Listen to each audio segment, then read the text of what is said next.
welcome everybody to the second hour of Mindshifters Radio. And today is Tuesday, August the 12th, 2025. And we welcome you to the radio show. And Michael is going to address the question that we had received last week on Hebrews. And so he's going to dive right into that. So Michael, welcome. Thank you, dear heart, and welcome everybody. Honored that you're here. And we got a really awesome question last week, simple one, but it asks about Hebrews 12:6 and wanting to know about the Aramaic meaning compared to the Greek interpretation. And so when I looked at that and the Greek words that were used, it's like, this is such a perfect opportunity. And so what I want to do is go much further than just answering the question of what's the Aramaic understanding of Hebrews 12:6. But what I want to do is lay a foundation for why, like an extensive foundation for why the Aramaic is so important, and contrast it with the Greek interpretations. My take, developed over the last 40 years of working with the Aramaic language, is that there are absolutely no Greek translations of the words of Yeshua. There are Greek interpretations, but when you're translating a word, you have to carry the meaning of that word in whatever language it's spoken into the new format in order for it to be called a translation.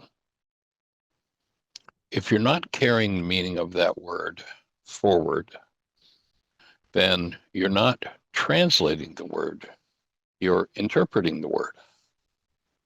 And so this passage is just so perfect to illustrate that whole principle and that point. So I've got a couple of metaphors I want to lay out first. As I said, I want to do an extensive outline of this just because it's such a perfect passage to reflect what we're talking about.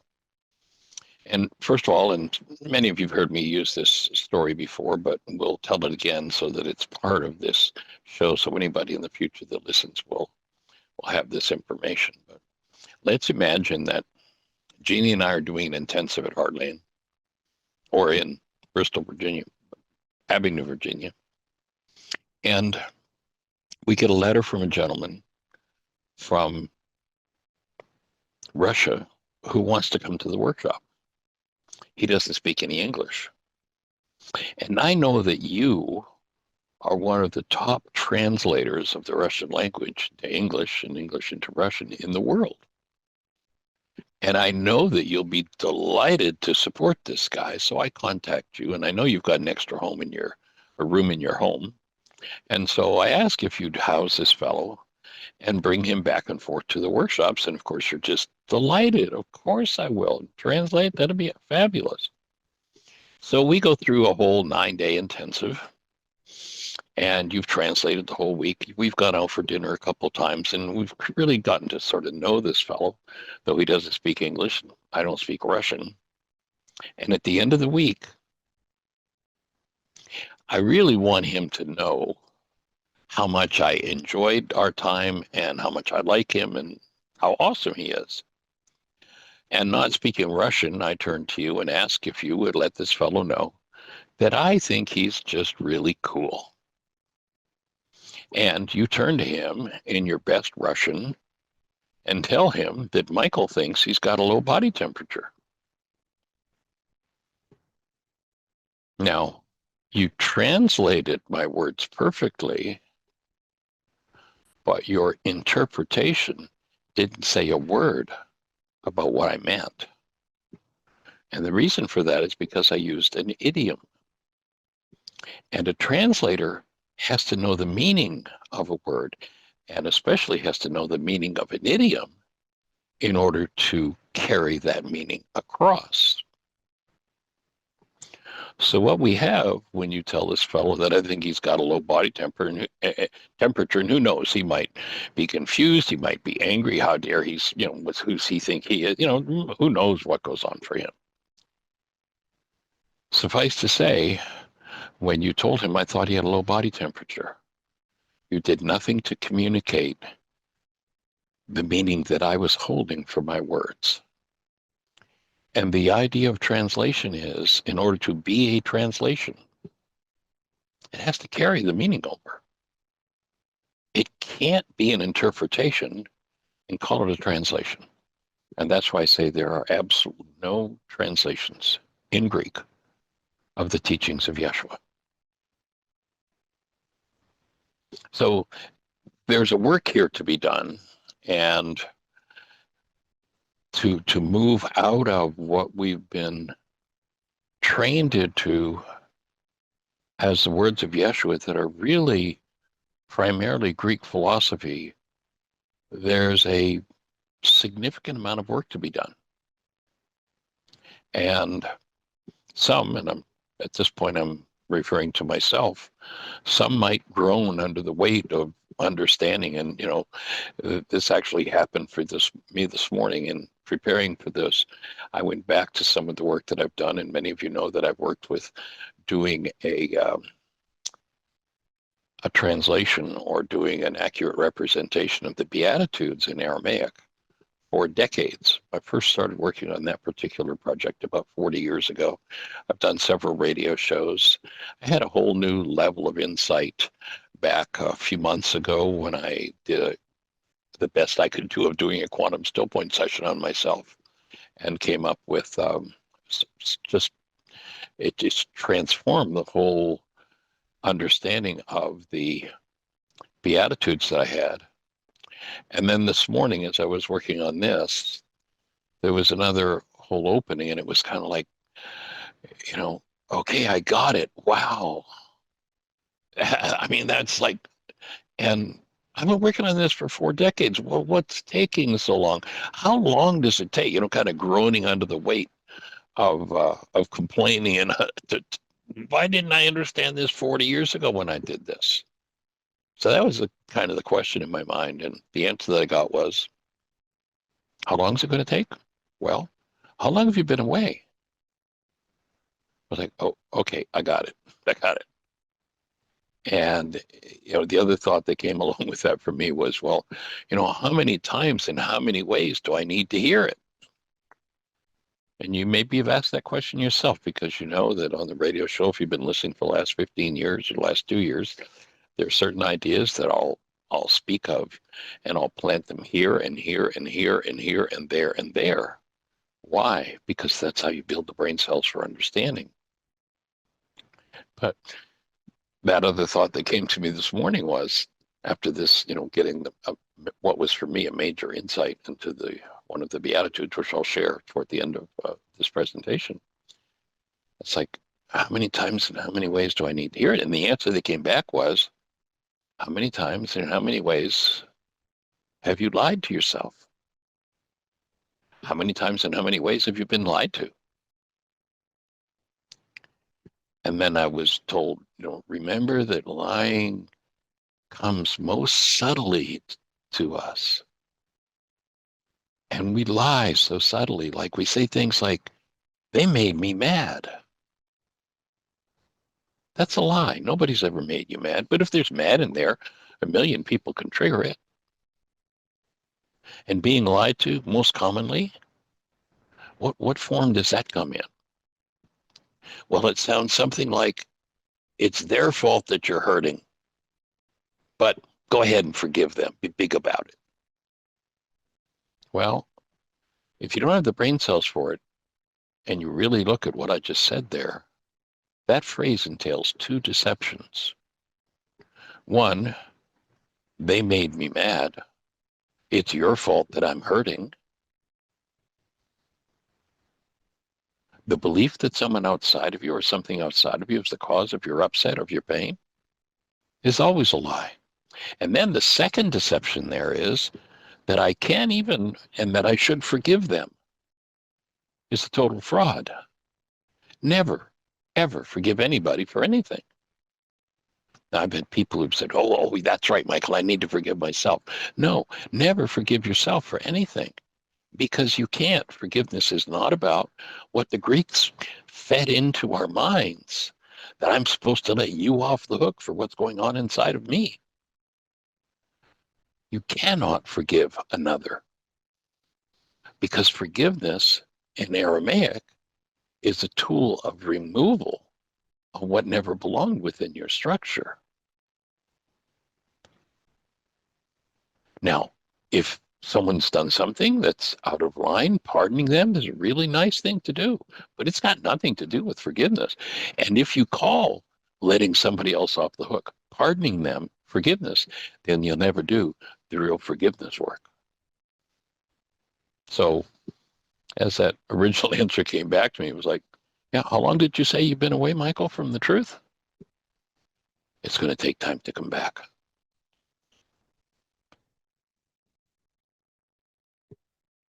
So Hebrews 12:6, and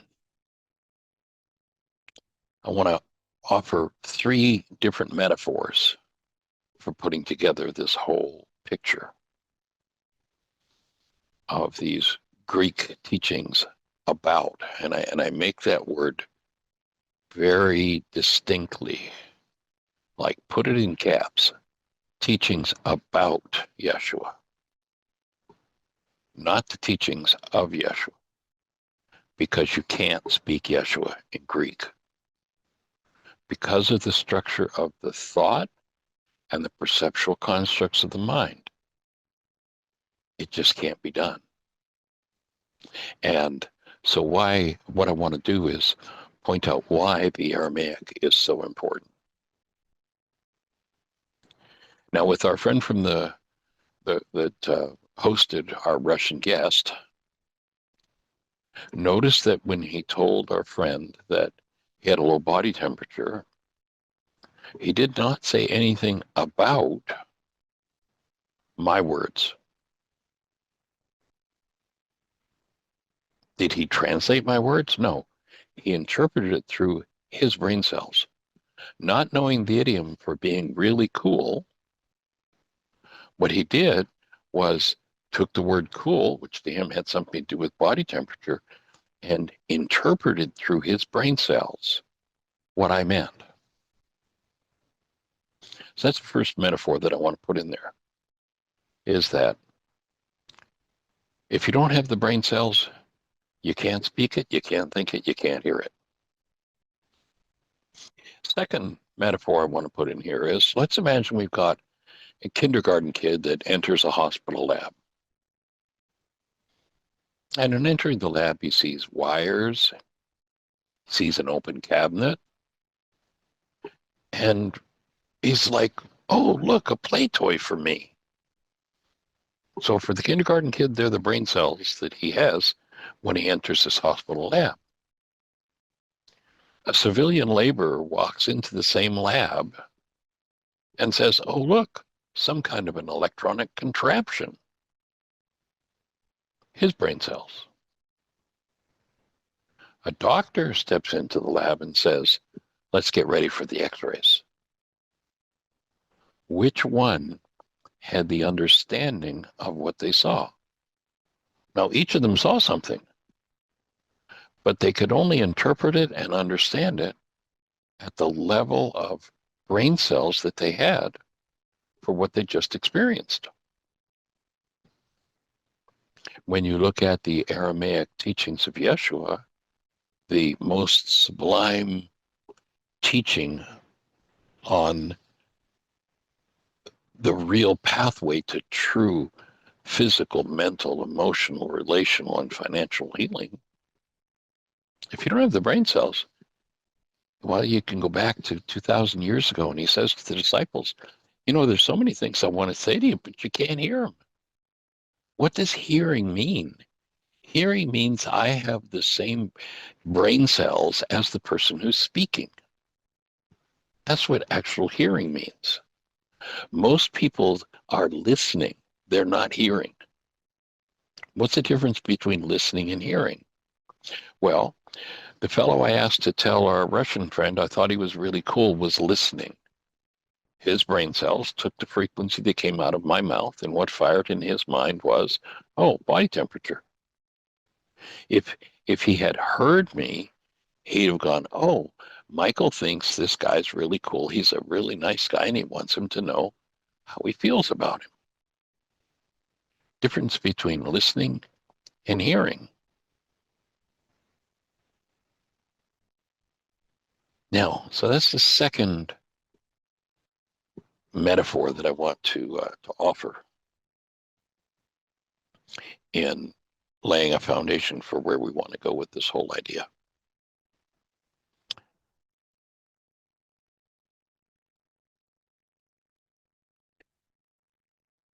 Now, the third comes in the form of a question. Do you know what a radiological dispersal device is? An RDD. Well, you may not have heard it called that, but you probably know it. You've probably heard of it. It's called a dirty bomb. What's a dirty bomb? Well, it's a bomb that combines conventional explosives with radioactive material. We've all heard about, the fear about somebody coming into the country with a dirty bomb. What's a dirty bomb? Well, it's a device that is explosive.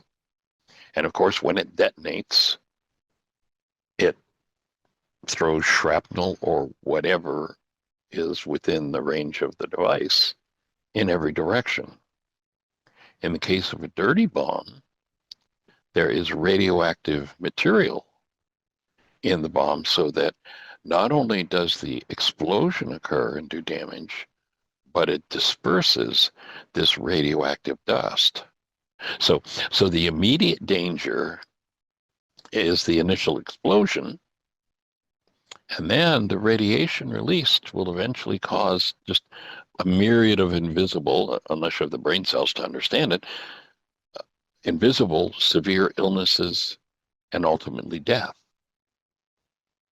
The result of the dispersal over years of that radioactive material will result in widespread fear, contamination of one's whole life and whole environment. And this long-term damage will require costly care and treatment until it's resolved. Now, let me give you an example of and why I tell this story in the context of this passage. Let me give you an example of a theological dirty bomb. Back several years ago, we were invited to a church in Bristol. And as I sat there, 2 or 3 rows in front of us, there was a young boy that was probably about 13. And the preacher was pretty much hellfire and brimstone. And he just railed and raged about sinners and how these sinners were to be punished and were going to go to hell. And I watched this young boy who sat there, and what at least my perceptual construct was terror. If I'd have been 13 sitting listening to that preacher, it would have been terror for me. And I suspect that's a fairly accurate perception. Although I can't ever know for sure unless I talk to him and ask. But the preacher was raging, and I suspect with the trauma that this kid appeared to be in, that he was probably the only one he was aware of in the room. And this railing, raging, you're a sinner, you're going to hell, was the initial explosion. And I watched it do its damage, just like if a bomb went off, canceled the thought. The windows would be shattered, the walls would be damaged, whatever. That was the initial blast. The damage to this kid was obvious to me. Now, I've often wondered since that day, that was probably, I don't know, maybe 6 or 7 years ago. I often wondered just what the fallout has been for this terrified young man. He was probably 13, so now he's probably in his early 20s. I wonder what has happened with him in terms of things like alcohol or drugs. You know, you look at the exacerbating suicide rate in our culture, and it comes from these kinds of dirty bombs. What impact has it been if he's entered into a relationship and has a wife? What impact on babies if this terrified young man never came across tools with which to resolve the condemnation that he experienced from what for him was an authority? What has he done, I've wondered, in order to treat himself or anesthetize himself against the pain? Because it was clear he was sitting in horrific pain, sitting in that church that day.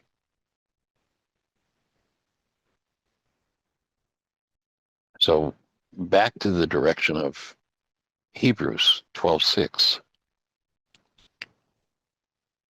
laying a foundation for where we want to go. Recognize that every interpreter or translator, whichever it is, must reduce or expand the explanation of any particular topic to the level of their development and the brain cells they possessed in the arena that they're speaking of. You know, in the hospital lab, the kid saw what he could tear apart and make a toy out of. The laborer saw, well, some kind of contraption. The doctor, having the brain cells for what he was looking at as an X-ray machine and being there to accomplish something with that machine, was able to move forward with understanding and intelligence. You can't move forward in an arena where you don't have accurate brain cells and end up with an intelligent result. So the level of understanding or ignorance about anything is in the brain cells. Now you go back to Yeshua 2,000 years ago, and he said to engage in his work, you had to have the eyes to see and the ears to hear. So ignorance or understanding is in the fact that one either has those eyes to see and ears to hear, as the doctor did, or they do not, as the little boy or the laborer did. Everything we experience is interpreted or constructed through the filters of our own mind. Now, you recall that Yeshua, 2,000 years ago, when he was asked what was most important in the law, and by the way, the word law in Aramaic, there's a Greek tragedy that's happened here. We've been taught that law is the rule of some brutal, lawless king, a dictator. In Aramaic, when they said to Yeshua, what's most important of the law? In essence, they were saying, how do you be a human being? What's most important? What's the way, how does it work? That's what the word law means in Aramaic, the way it works. So they were asking Yeshua, how does it work? What does it take to function fully as a human being? Now we're told through the Greek interpretations that he said, love God, love your neighbor as yourself. Not even close. That would be the level of interpretation of the kid who went into the lab and said, oh, this X-ray machine is a toy for me to take apart and play with. That would be the level of interpretation of Yeshua's words that the Greeks came up with when they told you were supposed to supposedly love God and your neighbor as yourself. Now, what he really said in Aramaic, the brain cells, if you've got them, and I'm going to do this kind of in a long form, not so much a literal, but basically what he was saying was you've got to keep the filter. The word he used that the Greeks translated as love is the word rachma.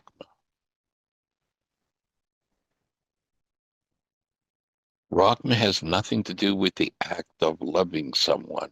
the word relates to love, but what the word means in Aramaic, if you've got the brain cells for it, what the word rotten means is it's a filter over the frontal lobes of the brain that one is a gateway for our human life, love, to enter our human form. If that gateway is shut down, and it can be shut down by one of two things, any form of hostility or fear. Hostility or fear moving in mind shuts down, because only one filter can be active at a time, shuts down Rachma. So in essence, he was saying, keep the filter in the frontal part of your brain, Rachma, active when you think of the creator or when you think of neighbor. And by the way, the word neighbor in Aramaic does not mean the guy you live close to or the guy down the block. The word neighbor in Aramaic is a mental word. It means anybody that you think about. So keep Rachma active, and thereby you maintain your human life, love. So when they said, how does it work to be a human being? He was giving them instructions on how to maintain their own human lives, regardless of what was happening in the neighborhood.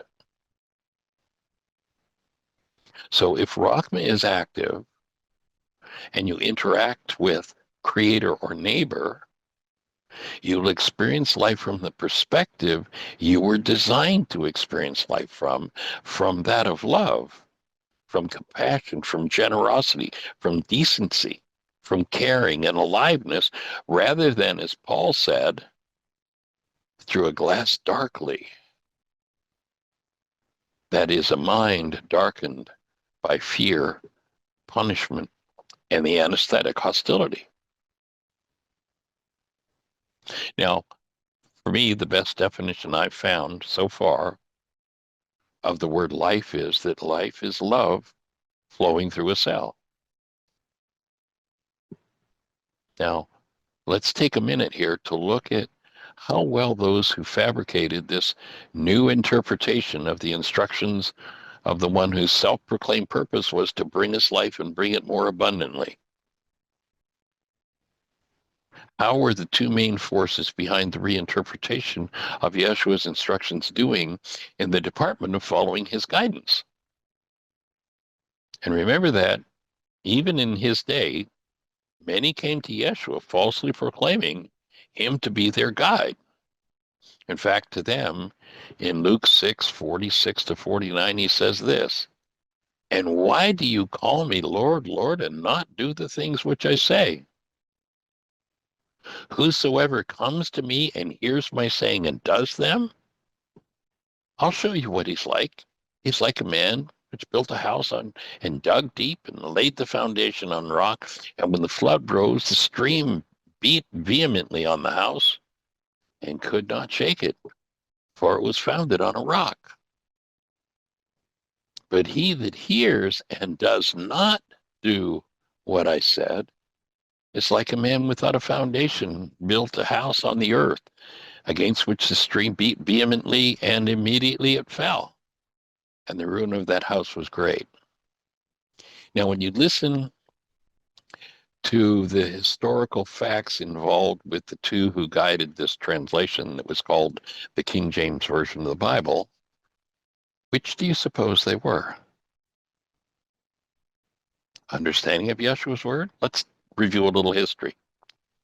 Between 1604 and 1611, two men formulated, of course, from their brain cells and their level of awareness, and they guided and set the parameters for an interpretation of Yeshua's words.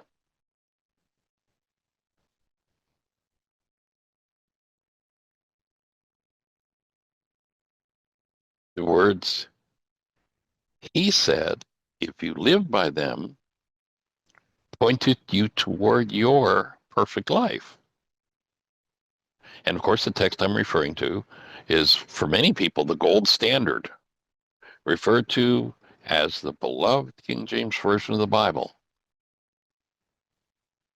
Let's look at just how beloved the minds were that determined the content of that book.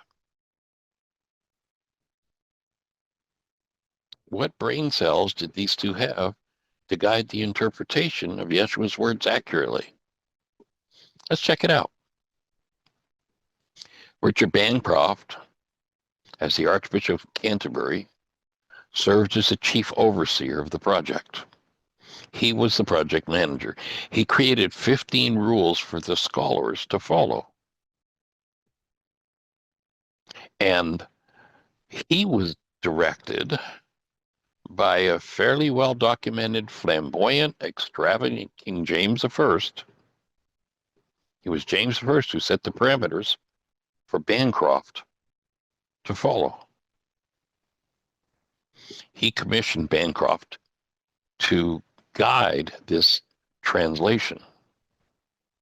Now, James, if you want to know what brain cells he was working from, personally was known to be cruel.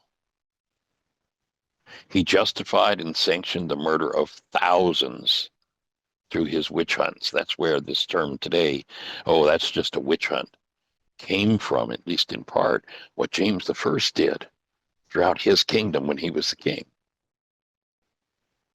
He went so far as if you didn't believe in witches like he did, you were condemned. So that's one set of brain cells who sets a parameter for this beloved interpretation. This is not a translation of Yeshua's words.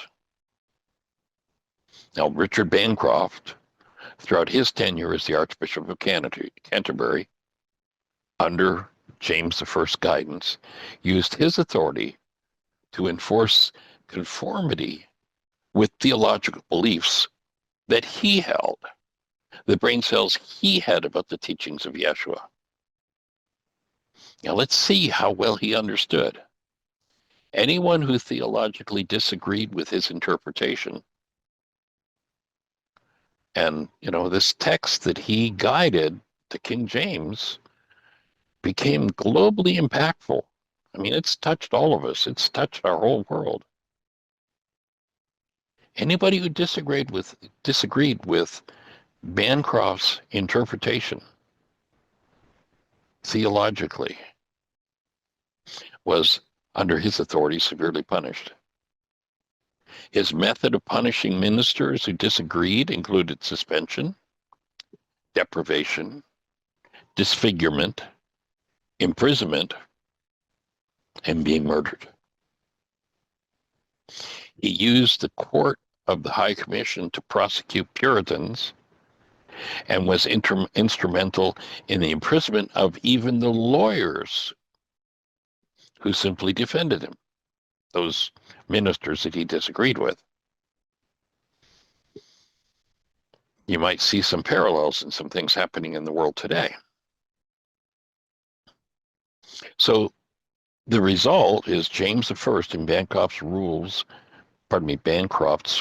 and guidance, of course, determined the level of wisdom and understanding that was allowed to be conveyed in the King James Version of the Bible. Now, what did James have in mind when he ordered Bancroft to produce this text? Well, here's what King James's stated intentions were. He wanted his kingdoms unified. He wanted everybody to believe in his reassertion of the belief in the divine right of kings. He wanted to resolve the conflict of disputing church factions and solidify his authority over the Church of England. That was his directive to Bancroft. That was his mindset that established the guardrails that guided Bancroft, who then crafted 15 rules that guided 47 scholars who dared not cross the line that he and the king drew. So to be one of the team, you had to agree with the king's desires and Bancroft's. I mean, when you read about it, Bancroft held an absolutely crushing theology. If you expressed any disagreement, you would end up in prison. And many were executed. Though Bancroft personally did not order the executions, he set up the imprisonment of the people who were executed under his watch. Now, how much of what they did do you suppose was in alignment with Yeshua's language and purpose of bringing life and bringing it more abundantly? The reason I really appreciate this question on this particular passage is because it illustrates so profoundly the brutality that's been allowed to enter into the teachings of a man who said, I come to bring you life and bring it more abundantly. It's interesting, just again, to put some context in this. In John 10, Yeshua is speaking to the Pharisees. Now, in Matthew 23:33, he called these Pharisees serpents and a brood of vipers. He used the metaphor of a shepherd and his sheep. He presents himself as the good shepherd, and those living in fear and hostility as thieves who come only to steal and kill and destroy. Destroy what? My offering is to destroy human life, the presence of love. Basically, Yeshua's wisdom and understanding. And again, this particular passage, the language in it is so tragic when you read it from the King James or other translations based around that whole mindset.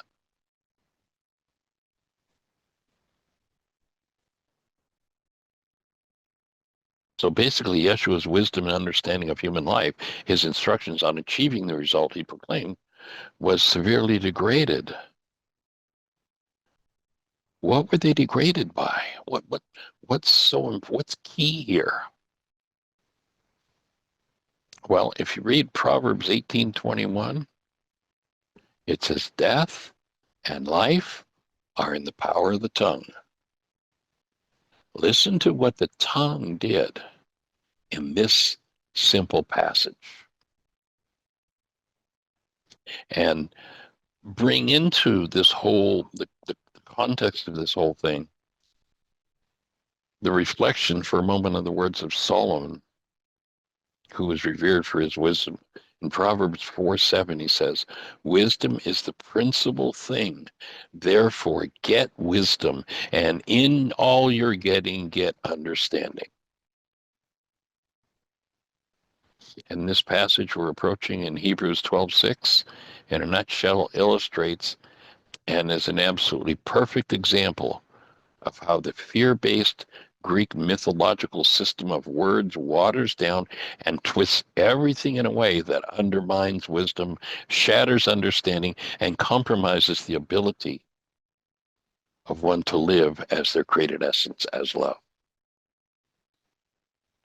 Assess critically if one accepts the words in this single passage as the King James and similar interpretations. I keep mistakenly calling them translations. They are clearly not translations.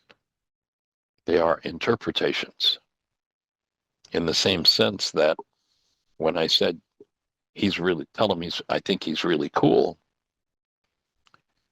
our translator's interpretation that I thought he had a low body temperature said nothing about what I meant. It was not a translation. So if you look at the words in just this single passage and read it with the brain cells that most have for the words that have been substituted for the Aramaic ideas in the passage, the sublime truth and instruction set that Yeshua delivered in his Aramaic language is destroyed. It's totally and completely trashed. Again, you can't speak Yeshua in Greek. If he sat in most circles today where his teachings are purportedly being taught, he would say, that's all Greek to me. And what we want to do his head to the level of understanding. Remember our metaphor of the x-ray machine? We went ahead to the doctor's understanding. He went in and said, okay, time to do x-rays. He had the wisdom and the knowledge to act with what was in front of him truly and accurately, as opposed to the little kid who was going to tear apart a toy and the laborer who said, well, some kind of machine, but who knows? If you approach Yeshua's teachings, you want to have the brain cells and the understanding that he had if you're ever going to understand what he said. So let's listen to the words of this particular passage. Simple, so few words, but it's such a powerful illustration. For whom the Lord loveth, he chasteneth, and scourges every son whom he retrieveth. Okay, so that's the King James Version, word for word of this particular passage from Hebrews 12:6. For whom the Lord loveth, he chasteneth and scourges every son whom he receives. Sounds like Rockman, doesn't it? So let's look at some of the words that are used in other modern translations. So various translations for the word loveth there from James are accepts. So that's one of the other words. And then there's a translation called the Passion Translation, and it renders this particular passage much closer to the Aramaic when it says, for the Lord's training of your life is the evidence of his faithful presence. When he draws you to himself, it proves you are his delightful child. Now, it'd be pretty tough to get to those words from he chasteneth and scourgeth every son whom he receives. Let's look at the various translations that are used for the word chastens. Disciplines, corrects, trains, punishes, scourges, flogs, and whips. They're the brain cells that come along with that English word. And scourges, the brain cells that come along with that, punishes, chastises, corrects, and whips. In the Aramaic language, the word instructs more correctly speaks of drawing aside, and more correctly is understood as a nurturing or a merciful presence of love, similar to a mother's love.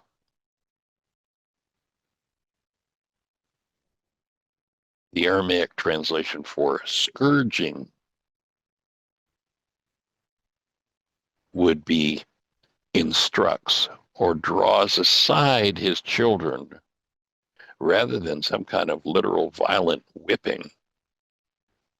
Now, that word scourges in Greek, mastigou, can mean to flog as well, where the Aramaic points to discipline, which means properly taught, a nurturing, corrective form of discipline.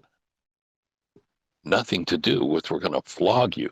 And notice, I mean, if you go back and read that time period with King James I and the Archbishop of Canterbury, Bancroft, flogging was part of the game. That's what happened to people if they, I mean, if a preacher in that day from the pulpit were to actually bring these Aramaic ideas forward, Bancroft would have had him put in prison. So as opposed to flogging, this Aramaic word that's been translated as scourges by the Greeks is a corrective, nurturing form of discipline. And the word discipline itself comes from the word disciple, which means properly taught. And then the next word that gets thrown off by the Greek misinterpretation, the phrase in that passage, every son whom he receives.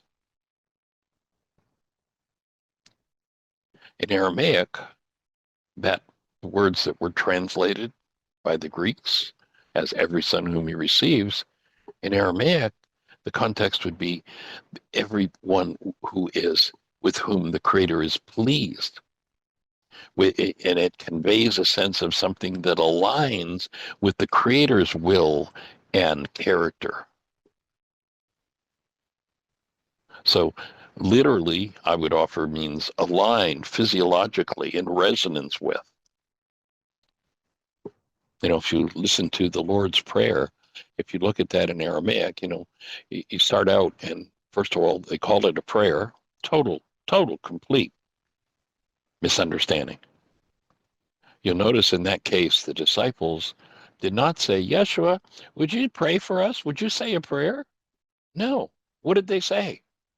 Obviously, from not understanding, they asked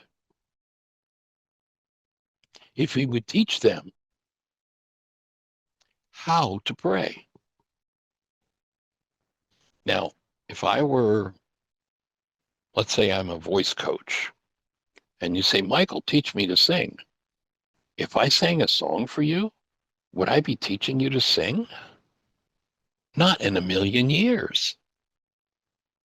You might learn something about singing if I sang a song for you, but I wouldn't be teaching you to sing. They asked him to teach them how to pray. And it's interesting, in the Aramaic language, the word prayer means to set a trap for God, literally to become so physiologically aligned that as an energy being, you capture and reflect into the world, that you are literally the antenna that captures the active presence of love, in which the scriptures say we live, move, and have our being, and reflect that energetically into the world as a field of present love. So this passage, every son whom he receives, as the King James says it, is more a sense of, in Aramaic, what Yeshua is saying is those who are aligned in resonance with the Creator, therefore received, connected to.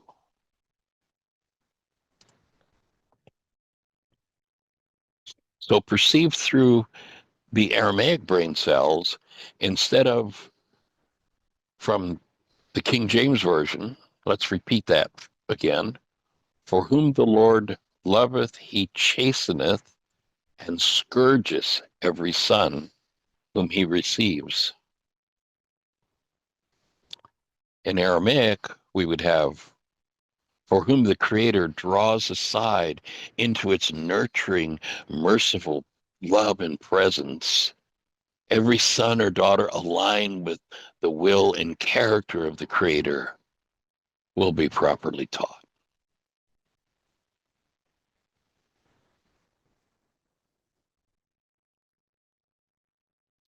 And that's where we want to head with all of this work, is into understanding what it means to be properly taught.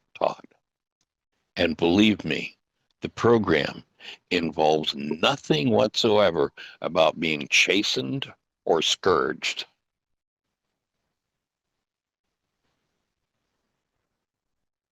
It is about capturing, realigning yourself mentally, emotionally, and literally, physiologically, realigning yourself with your true original being, which is designed to bring literally blessing into the world through this form, through this device called a body-mind unit. And as you bring that original presence into this form with Rachma open, that energy flooding your structure, then you realize why the most important 11 words ever spoken followed the passage where they asked Yeshua what's most important in the law. Again, he didn't say, love God, neighbor as yourself.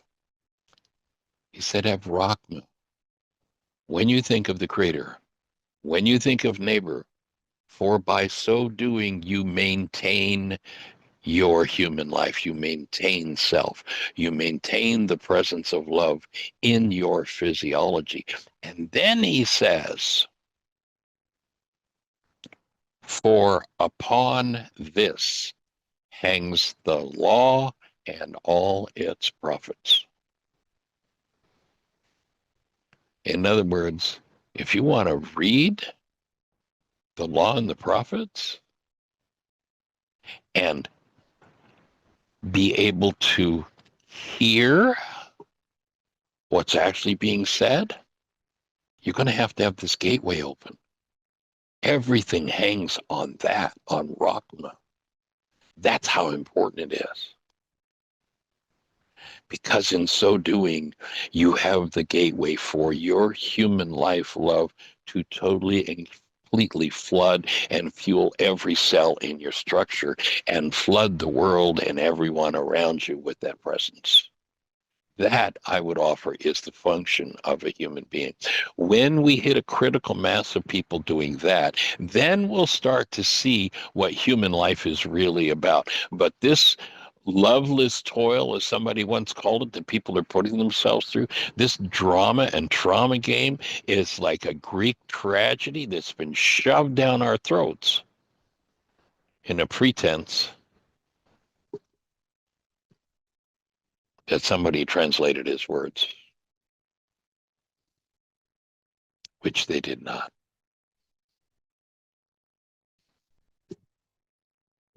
And I really appreciate the fact that this question came forward, because with just so few words, let's see, how many words are there? 1, 2, 3, 4. 14 words. You get to see the difference between the mindset of Rachma and the mindset of the Archbishop of Canterbury, Richard Bancroft, and King James I. Again, I'm going to repeat it. From the Greek to the Old English, for whom the Lord loveth, he chasteneth, and scourgeth every son whom he receives. From Yeshua's Aramaic mouth would be far more like, from whom the Creator draws aside into its nurturing, merciful love and presence every son or daughter aligned with the will and character of love, for they will be properly taught.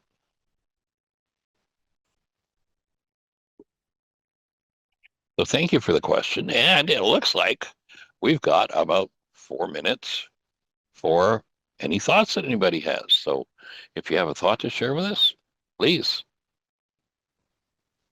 push the mute button. Go for it. What a perfect illustration that you just presented. That passage is so awesome for it. I mean, it was just like, what a gift to get that question. I think it's really worthwhile to, and if you're okay with it, I would like to summarize the discussion and bring it up on Wednesday. This review between the importance of, I know you listened to what I heard or listened to what I said, but did you understand? Did you hear what I think I said? Right. Yeah. And then the importance of having the brain cells to, even because I was asked internally to read the Bible, and my version of the Bible is just from the New Standard Bible. But right. And then, exactly that. You have to have the brain cells to perceive what is actually being presented. Right. And you have to have the gateway open, Rachma, to be able to do that. It all hangs on, is your human life present in your physiology, because that's the only aspect of you that it can understand it. There is no understanding in what we call the mind. All the mind is, it's just like ascribing understanding to the mind is like ascribing understanding to a computer. The computer can spit out all kinds of information, whatever you put into it, but the computer doesn't have any understanding of what it's spitting out. It's just spitting what's in there. Yeah, and what you said, the difference between, and I know you often referred to translation, but it's actually the Greeks were interpreting without giving the actual meaning of what Jesus meant. Precisely. Yeah, and then Precisely.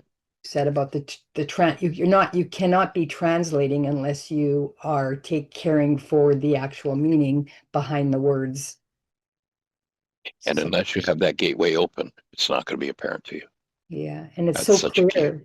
Yeah, clear that we're all doing that constantly. We're making an interpretation. Someone's telling us something, and we're making an interpretation based on our own construct. But it's not actually translating what you're saying. And it even comes Right. to me facilitating your work. And then am I actually doing a translation of what you're saying and what you've presented and bringing forward? And there's elements, how accurately am I translating through my interpretation what you actually meant? So that's something Wow. that for me to keep open as well. Yeah. When we spoke and I invited you, there was a Mhm. reason. Okay. Yeah, thank you. Well, Yeah. yeah, Cool. that's okay. Thank you so much. That this was so opening for me. I'm so glad you brought this. Was like, Cool. holy cow, a whole bunch of brain cells just popped open. Yay. Awesome. Miss Jeannie, you've got your microphone off. You have a thought for us, sweetie?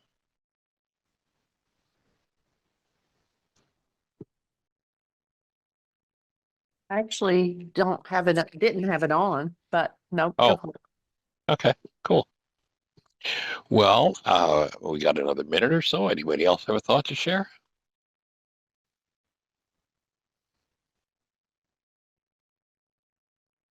All right. Well, then I'm just going to say thank you for being with us, extending love in your direction, holding the space.